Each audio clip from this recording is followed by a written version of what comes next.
Climbed up a mountain, got down on one knee, said, pretty baby, would you marry me?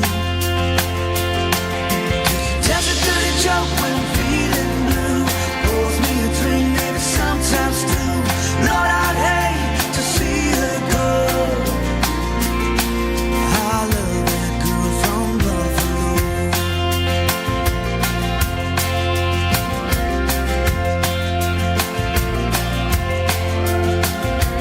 Married that girl on a perfect day, not a drop of rain, a shade of gray. Fast asleep, but now I'm awake.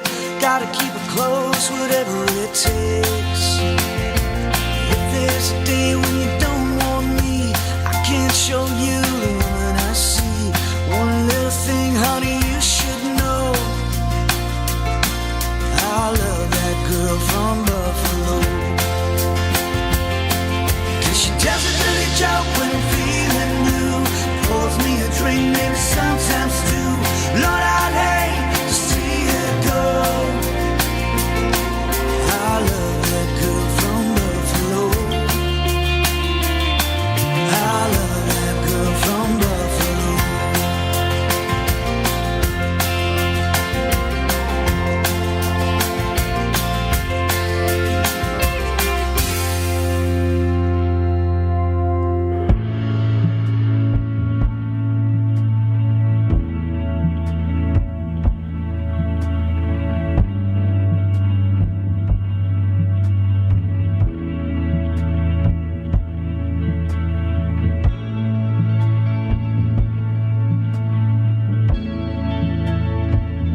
I'll build a house of water. I'm searching high and low underneath the waves when they hit the rocky shore out by the lighthouse. Heard nature say, I'm sorry for stones and trees down below, for those who tumble in God's name to an early grave, into the sea and fall like ships tossed in a storm. And I'm standing all alone out by the lighthouse.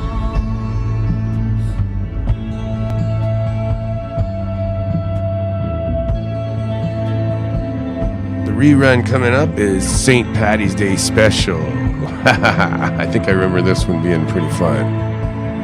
I'll build a house of paper covered with words I could read. She had to teach me what to say, but every year we stayed out by the lighthouse.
necessarily those of the network or anyone affiliated. There will be mature and possibly immature content. Viewer discretion is strongly advised.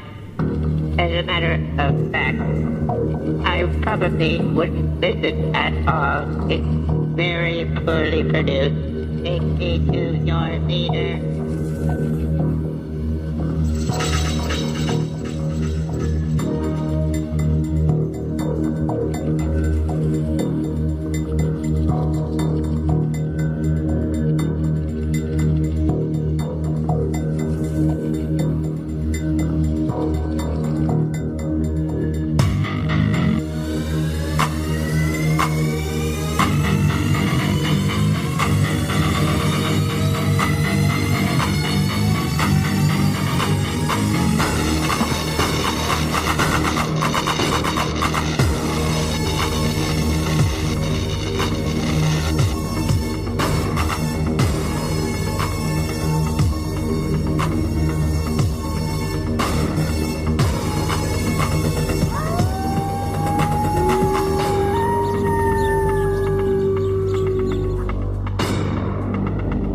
Welcome to the Monster Castle Radio Show. For the extreme paranormal listener. And here is your host, the Wolfman Mike.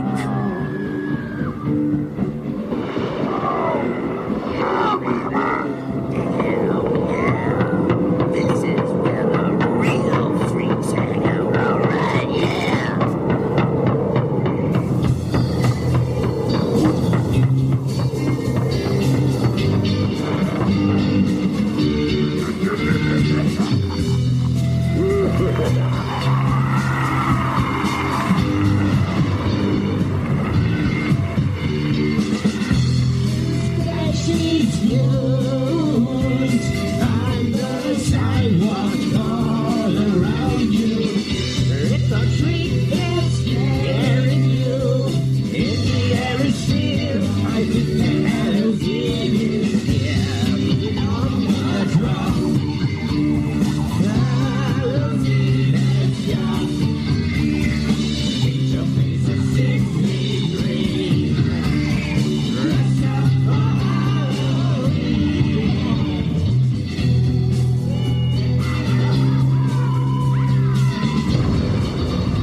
Good evening, and welcome to the Monster Castle.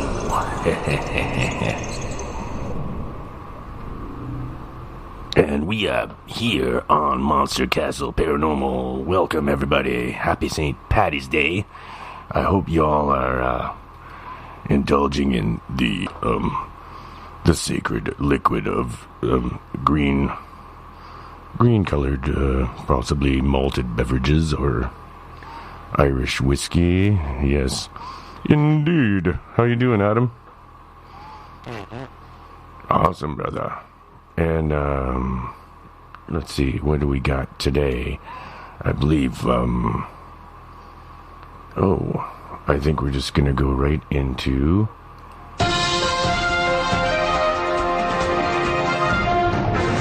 Monster Castle News with Adam Strange.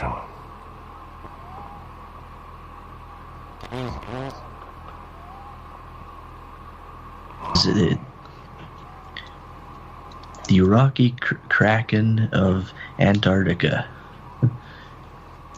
Last June, intrepid Google Maps explorers found what they believed was a sea monster near Antarctica. Possibly, they thought, evidence of the legendary Kraken. Like, unleash the Kraken. According to Wikipedia, the Bishop of Bergen, Norway, Eric, and his Norwegian last name, apparently, once claimed the monstrous many-armed kraken was so large that unsuspecting seafarers often mistook it for an island. Its most dangerous quality, he said, was not its wild appendages or gnawing teeth, but rather the whirlpool it would leave behind as it vanished back into the sea. Did it really exist, though? That's a conversation for another day, but the Google Maps image would at first glance offer a solid maybe. You can check it out for yourself at coordinates that I will be posting in the Spreaker chat room shortly. Nice. Unfortunately, while some may have allegedly mistaken the Kraken for an island, sometimes it turns out islands are mistaken through Kraken or other things. The strange anomaly, the Kraken, because I'm not saying Kraken enough, we see on Google Maps is an actual sail rock of the South Shetland Islands, coincidentally located right under a place called Deception Island. The 30-meter tail rock resembles a sail and itself has confused many seafarers into thinking it was actually a ship. To the satellites, the waving splashes against the rock almost look like waves from a creature rising out of the ocean. So the mystery is solved, I guess. Another alleged sea monster was discovered on Google Maps back in 2014. This one appeared as a long snake-like shadow in the water, but was quickly dismissed as nothing more than the wake of a tiny boat, barely visible on the satellite image. Of course, these ordinary explanations are what you'd expect from those who'd seek to conceal the existence of sea monsters and other bizarre phenomena. Just rocks? Just wakes? Likely stories. And that is the news. Awesome. Thank you. That was pretty groovy, man. So there's like, I kind of misunderstood. They solved, there is no Kraken? Is that what I take out of that? The jury, I guess, is still out on that one. Wow. Okay. Shout outs to Eric and Spreaker Chat Room, who's sending us a donation to Monster Castle Paranormal. Thank you, Eric. We really need it right now. Internet charges are due tomorrow. Thank you. Oh, man, that really helps me out, actually. And for everyone out there, I just posted the coordinates in Spreaker chat. Okay. Now, I believe we have to introduce our guests. Now, tonight we have Gordon Roop with us. Gordon, are you there? Hey. How are you? I am cool in the gang, brother. How are you? Oh, awesome, man. And we have Ellen Doherty from Mysterious Holidays. She's back. Hello, how are you? Great. It's fantastic to have you. It's great to be here. All Hi, right. Gordon. Hey, how you doing, Ellen? Great, thanks. How are you? I'm not dead yet. No, me neither. But the dead is your business, though, right? Yeah. What part of Ireland are you in?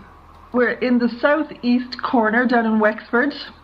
So Very it's like 4 a.m., 5 a.m. there?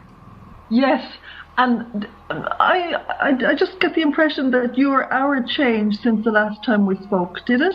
Did your hour move back? Yeah. No, we go up. We spring forward, fall back. So in the spring it goes ahead, in the fall it goes backwards. Yeah, we haven't done that yet. So the last time I was on, it was an hour later. Now it's 4:15. Yeah, I had to look it up on my phone. I was going by the time in Belfast. I wasn't sure where you were, so I'm like...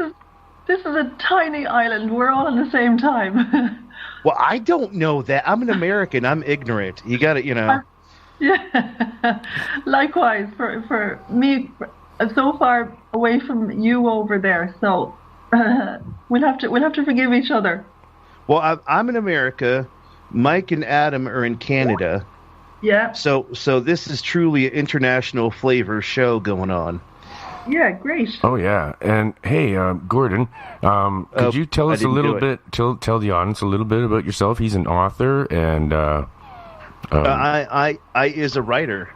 I write mainly nonfiction, historical pieces. My last book was called The Wrong Tombstone, about the assassination of Abraham Lincoln and how John Wilkes Booth possibly survived that day in the barn where he supposedly was killed. I've written about the JFK assassination. I've written about Jonestown, Reverend Jim Jones, and his. Cool. I've written about Heaven's Gate, which is a similar cult. Do you happen to have a recipe for purple Kool-Aid then? You know what? The purple? No. The red? Yeah. But today it would be green, wouldn't it? So we'd have to change that up too. Oh, people are asking if you're a guest co-host tonight.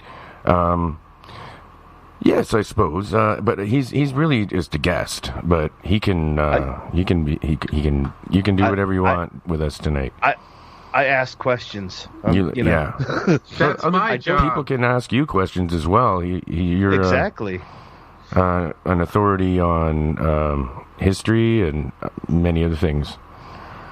But yeah, I wouldn't say authority, but thank you. That's the nicest thing anyone's said to me all day. Well, there you go. And Darren, are you there? Yes, I am. Can you hear me? Yeah, we can. How you doing, buddy? Good. Made it home just in time. Oh, wow. Cool. So, Ellen, happy St. Patty's Day. Do you guys have... Thank you. You do? Thank you. And for us, it's all over. I was in bed and I had to get up. Oh, yeah, but I did tell you to get drunk tonight, didn't I? You did, and I am. Oh, right on. Beautiful. You did? Party yeah. on. I take my orders very literally. What about your husband? Is he up with you or no? No, I left him in bed. Oh, He's asleep. He is getting up in 2 hours to milk a herd of cows. Right. Yeah, he's got to get up. So he couldn't get drunk too. No, but we put them out eating green grass today, so they'll have green milk. Nice. Did you have an Irish coffee, or what would you start off with? Well, There's a thing called. There's a thing. Did you know that the Pope where does he live in Italy drinks a wee drop of what do you call that? There's a green liqueur. Oh, I can't think of the name of it. Absinthe? But anyway, no. That was the first thing that came to mind. I'm like, absinthe? No, That that came to No. my mind called? as well. Anyway, we started with a drop of that yesterday morning. Well, I would imagine Irish coffee in Ireland isn't Irish coffee. It's just coffee, right? I mean, Yeah. that's an Americanization of it. Yeah. We have, people still make poutine. Poutine is illegal. It's what they used to brew from anything they could. Like they used to brew it from potatoes, barley. So it's an illegal alcohol that they made in ditches or in their backyards or somewhere. And the excise man used to come and look for them and find them and send them to jail. So people still make it, and that's what you should really put in Irish coffee. Wow, now if I recall correctly, that's like it's a liqueur, but it's like super thick, right? Yeah, and it's not that it's thick. It's just that it's very high in alcohol because people didn't know what they were doing and they didn't know how to regulate it, so it was always lethal. Wow, now that part I didn't know. There you Wow. are. Ugh. No. I've never wanted to be that drunk ever. Yeah, but you only put a little bit in. Oh, that sounds great. So did you drink any green? Do they drink green beer up there or anything? No, do you know what? That started in America. Yeah, I wondered that. Yeah, they started to copy it now. You can get green beer in certain places. It doesn't appeal to me. Well, I don't like beer anyway, so I wouldn't be drinking it. But Is St. Paddy's Day a big deal over there? I heard it's not as like it is in America. well, you see, you have much bigger populations, so over there everything is bigger than it is here. But it is a big deal here still. It's the national day, and it's a bank holiday here, and only a few people work. So everybody goes to a parade, especially if they have children. Okay. So it is a big deal. Oh, they have a Okay. parade and everything. Yeah, they have. Years ago, when I was a child, they only had a parade in cities and towns. Now they're in every village all over the country. And I've moved to the country. I used to live in Dublin, so I've moved to the country. But you know what? The little parades in small places are great because you know everybody. So you know the person coming along with his tractor, pulling a float, and whatever team is involved, you understand it. Yeah. So it's not like in Dublin where you've got to apply to be part of the parade and you're anonymous. Well, with St. Patrick, I mean, with him being celebrated in Ireland, because he was a bishop, wasn't he? Yeah, but do you know something? He was a bishop, apparently. He was kidnapped by slavers and he was brought over here, and there's a dispute about whether he's from the north of France or from Wales. Anyway, wherever he was from, he arrived here and he was minding sheep, and he used to pray every day that he'd get home, and several years later he did get home. But I heard something interesting about him the other day, and it was that he was married. So apparently there was this wife, and they have a name for her and everything. So that's new to me. So That's kind of interesting. How can he should have been the first married priest? Yeah, how can a supposedly Catholic priest be married? Well, Yeah, I don't know. But there's also the what is it? The theory of two Patricks, because it's like after he was kidnapped by the pirates, it wasn't the same Patrick that came back, or I don't remember. I remember bits and pieces, but Oh, yeah, I haven't heard. I don't know. We still like to think that the real Patrick came back. yeah, I'm going by memory, because my great grandmother was fresh off the boat. She was Yeah. from Enniskillen. Oh yeah, the north.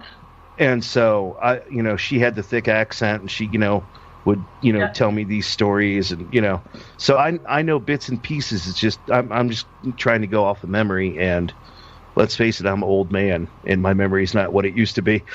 Yeah, but you've gathered a lot of information on the way. Yeah, that's interesting. I haven't heard that before. But you know something, they didn't keep records very well back then. There was nothing written, so it was all word of mouth. So you know the stories went in every direction. Yeah, no, I agree. Yeah, exactly. And another question. You probably didn't notice your your grandmother's accent, did you? Oh, yes, I did. She had very thick accent. Oh. Yeah, Graham had oh my God. Sometimes when it was impossible to understand her. Oh, because when you grow up with somebody, you don't notice those things. Well, it was because my grandmother and my mother had, were very American accent, as it were. And then you talk to Graham, and it was polar opposite, Yeah.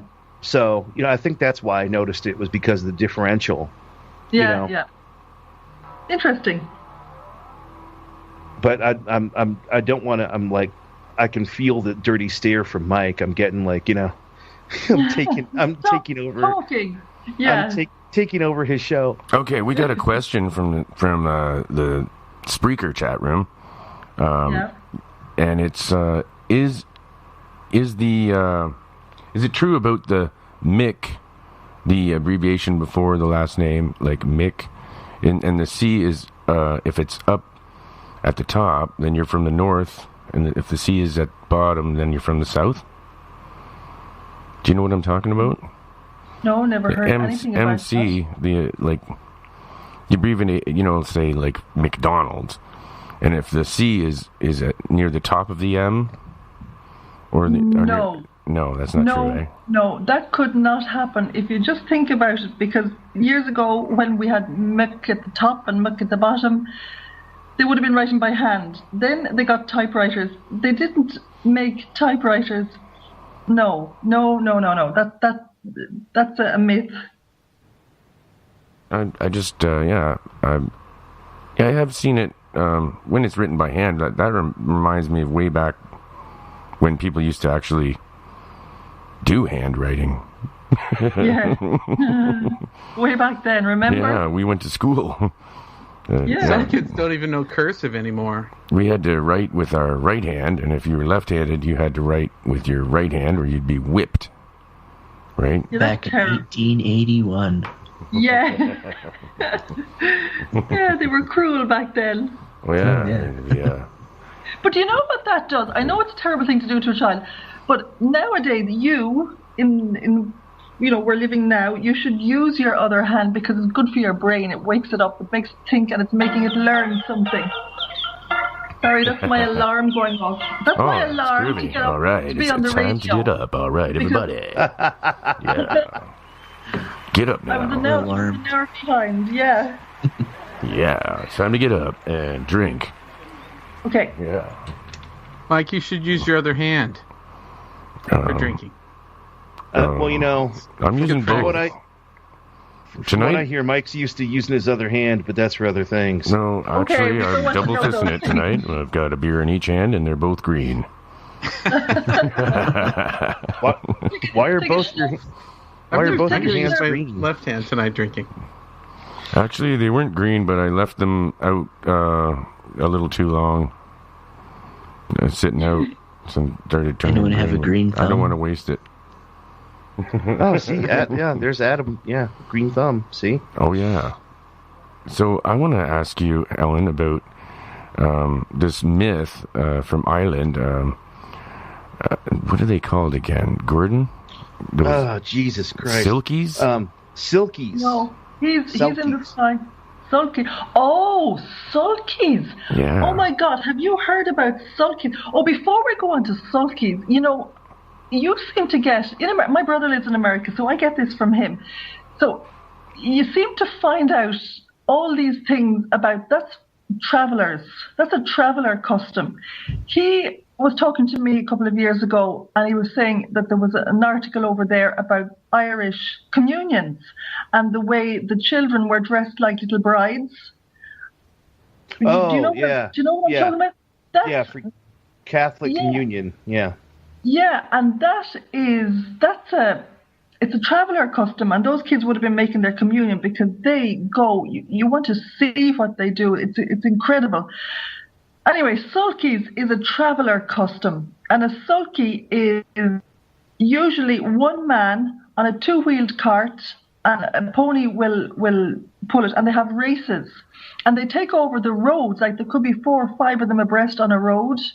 And they're extremely dangerous. And there's an awful lot of that down in Limerick. Limerick is in the southwest of the country. And they just take over the whole road. And it's a huge cultural thing for them. The one that we were referring to was the myth of the seal that turns into a woman once it hits land. Is that Irish? It's actually it's listed as Irish and Scottish. Yeah. Yeah, that would make sense. Because all day he's been bothering me. He's like, I don't know what it's a thing with the seal. And I'm okay. I'll look into it. Oh, no, it could be more of a Scottish thing than an Irish thing, because I've heard of it, but I don't know anything about it. See, I hadn't heard of it before today. So because I've heard of like the water fairies and the sirens and the banshees and traditional Irish folklore, but I'd never heard of a selkie. Well, I didn't either as Irish. Oh, okay. See, we're what about? And I've just Googled sulky, and everything that comes up is those two-wheel carts that I'm talking about. Really? Yeah. Interesting. So, what did you learn about it, Gordon? When I was the one who asked Gordon earlier before the show about this, and I think you looked it up, right, bro? Yeah. Because the Wikipedia page is spelled Selkie. Mythological creatures found in Irish, Scottish folklore. Similar creatures are also described in Icelandic traditions. Selkies are said to live as seals in the sea, but shed their skin to become human on land. Yeah, that's what I've heard before. I was just wondering if Ellen had heard of that. What about you, Adam? You're Here, I'm going to post the Irish Wikipedia too, thing in the chat room. Right on. Okay. You can also post on #47Talk on Twitter, which I should probably check into and see who's all there. I haven't checked yet. Yeah, so it's Selkie. Selkie. Yeah, interesting. What about you, Adam? Have you heard of that?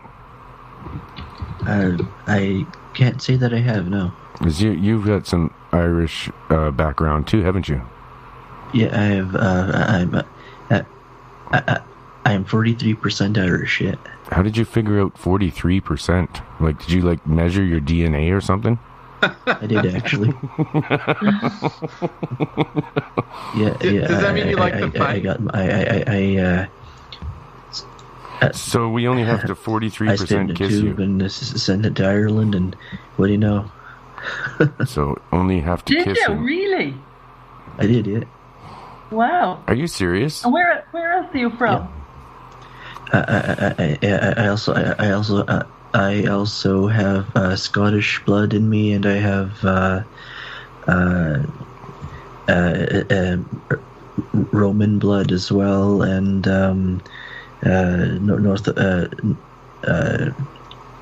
Native American blood as well, and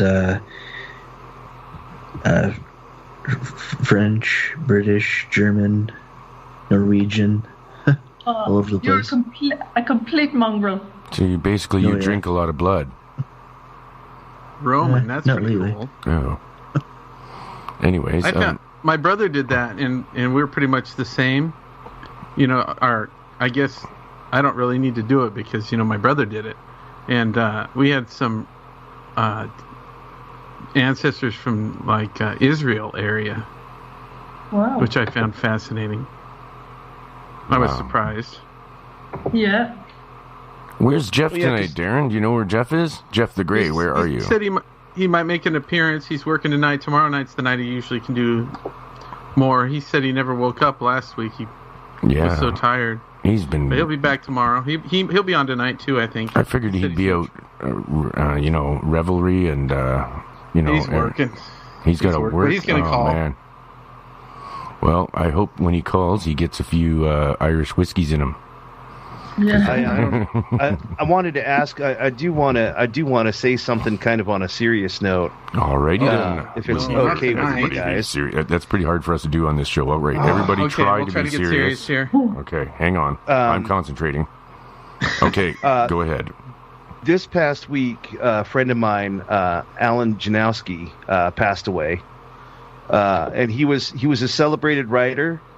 He wrote a piece about 9/11, the Twin Towers that got recognized by President Bush himself. But he passed away at the young age of 55, and yesterday was his birthday. And today, and sadly enough, today was his funeral. So I just wanted to say a personal, condolences to his family and how much he was respected by his peers and how much he'll be missed. That's all I didn't want to take the show down, but sorry. Now, let's have a cheers to him. Oh, cheers. Cheers to Alan. All right. Yeah. Cheers, buddy. Yeah. Cheers. All right. Yeah. Yeah. Okay. Catalina from Spreaker chat room says there was a movie about these Silkies, or Selkies, with Colin Farrell in it. Anybody know what that was called? Yeah. Let's see. I don't know. Colin, how do you spell it? Farrell? Okay, never mind. COLINFARRELL. It was made in 2009. It was called Ondine, Ondine, ONDINE. Oh, it must be the name, is it, of the woman? Movie. I'm not sure. It's a romantic drama written and directed by Neil Jordan. Oh, wow. And again, I'll just put that in the chat room. That way everybody could be like, okay. See, okay, so Catalina, I appeased her. She said that's it. So, wow, I'm like all kinds of useful tonight. It's weird. My wife would be so proud. You're awesome, buddy. So, do you know anything about the history of St. Paddy's Day in America, Gordon? I'm not too. I know more about it from the old country, from when Graham used to tell stories about it. Because there's nothing like hearing a story about a 9-year-old girl getting drunk. You just don't forget that. That didn't happen. What are you talking about? No, because they'd pass the mash. Yeah. She never called it whiskey. She always called it mash. They'd pass the mash, and we'd have a grand old time. And you hear the stories. As far as the Americanization of it, I don't really know. I know, let's see, there's the myth of his staff, right, that turned into a tree, like St. Patrick's staff turned into a tree. Oh my God, I don't know where you're getting these stories. That, you see, the story I know about his staff is when he was being ordained, somebody had a big staff and they banged the ground with it, but his foot was there, so it went through his foot, and he thought it was part of the ceremony, so he just stood there. That's the only story I know about his staff at St. Patrick. Well, because it's his walking. Let's see. I'm trying to. Like I said, most of this I'm going just on memory. Because there was that. There was he banished all the snakes. He was able to speak with what was it? The elders of Ireland, like the old ghosts of Ireland or something like that. Yeah, it would have been the chieftains. They would have been the elders. And because like I said, I'm just trying to go off of memory. Yeah. As far as the Americanization of it goes, I'm really not all that familiar. I don't know, guys. Anybody? Oh. Well, the only I'm thing hoping I Ellen know knows about better him. than we do. I'm not sure. Do you know about how it took off in America differently than in Ireland and why? St. Paddy's Day? Yeah, well, we always we stand with our mouths open at what the Americans do compared to what we do. But it's because Why's that? it's because you see, the population is bigger, so the crowds are there, the interest is there to make things different. I think it was the Americans who started dyeing rivers green. And then you see, American people are very, people come here with their American accents and they tell us they're Irish. And when I was a child, I used to say, what are they talking about? But it's their roots, and their roots are very important to them. So they grab St. Patrick's Day by the horns because they just want to celebrate where they're from. And while we go on over here and we have our little parades and we half-heartedly go and we look at them and we clap hands, they go all out over there. So that's what I think. It's got bigger and bigger and bigger. And we just stay the same. No, that makes sense. People want to reconnect with their Irish roots at least once a year here, and living over there, you're always connected. So that makes sense that they would celebrate a little more wildly over here, I would imagine. Yeah, but there's also more money over there, you've got to remember. So they can do things in a bigger way. Right. How many people live in Ireland? 4.5 million. So about the size of Los Angeles or something. Yeah. In the whole country. Yeah, it's not too many. Yeah. How many big cities are there? The big cities, we've 3. We've Dublin, Belfast, Cork. Then there's Galway's a smaller city, and Limerick. And Cork is, from what I understand, a very, very small town. Yeah, it is. By comparison to America, these places are not cities. They're villages. Well, yeah. Well, let's see. Who is it? The most famous person out of Cork is Graham Norton, I think. Oh yeah, jeez. You've heard of Graham Norton? Yes, he is. I watch BBC a lot, so I'm and growing up, I had British neighbors. So I'm very familiar with the slang, dog's bollocks, people, you say that to people, they're like, what are you talking about? No, it's the dog's bollocks, Bob's your uncle. Who's Bob? Yeah. Yeah. So I'm familiar with some of it. Yeah, no, Graham Norton is fantastic. He's a desperate drinker. The man is always drunk, but he is from Cork. Oh, really? I didn't know he was. Oh, okay. I didn't know he was a lush. That explains a lot, though. Yeah. See, Mike, you would dig Graham Norton. At the end of his show, he has people sit in a chair and tell a story, right? Does he electrocute people? No.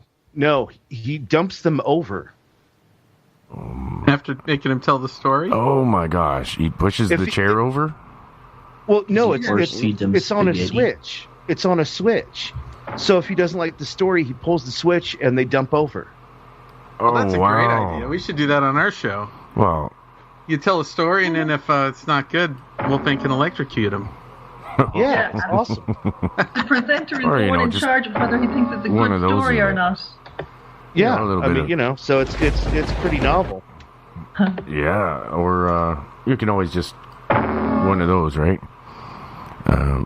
Anyways, I wanna say thanks to everyone who gave their positive healing vibrations out to my mom, who had a heart attack last Sunday, and she's recovering very well in London, Ontario. And if anyone wants to send positive vibes out there, send them to Victoria Hospital in London, and her name is Loretta, in the cardiac unit there. So wishing her all the best. Wolfman, do you know what happened? Did she have a blocked artery? Yeah, it was a blockage. They had to do a double bypass. Okay. She's fine. She made it. Everything's good. She's recovering very well. She's already she's a nut. She's already joking with the staff. She's a nut. Everybody that I know that has survived the bypass surgery itself lives to be very, very old. I mean, bypasses are amazing, absolutely amazing. I have an uncle that had a triple bypass when he was 30 or 35, and he's like in almost 80 now. And that was like when they first started doing them. So I bet she'll be fine. Yeah, wish her all the best. Yeah, thanks so much, everybody. Really appreciate it. All your support through this. I can't believe how many people reached out to me, and thank you so much. I don't know how to say it, but when I had so much support behind this and that, I got to say, it brought tears in my eyes a couple times. Oh. So. And she feel well soon. Yeah, and she's probably gonna recover really quickly because she's got a great attitude and a sense of humor, and they'll probably want to get her out of there before she drives everyone nuts. So they work really hard.